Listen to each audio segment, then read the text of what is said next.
Дорогие жители Удмуртии, я от всего сердца, от всей души хочу вас поздравить с нашим праздником, столетием Удмуртии. Это символическая дата, целый век. Многое прошли, Удмуртия поменялась. Наш край прекрасен как природно, так и людьми.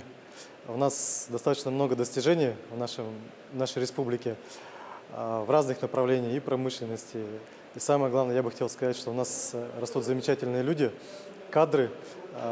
Мы всегда являемся таким местом, где растут, где рождаются, где растут великие спортсмены. У нас достаточно хороший, большой, богатый опыт именно в наших спортивных достижениях.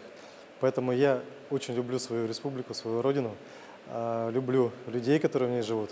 И всех поздравляю с этим прекрасным днем, с прекрасной датой. Хочу вам всем пожелать здоровья, удачи, любви и благополучия в семье.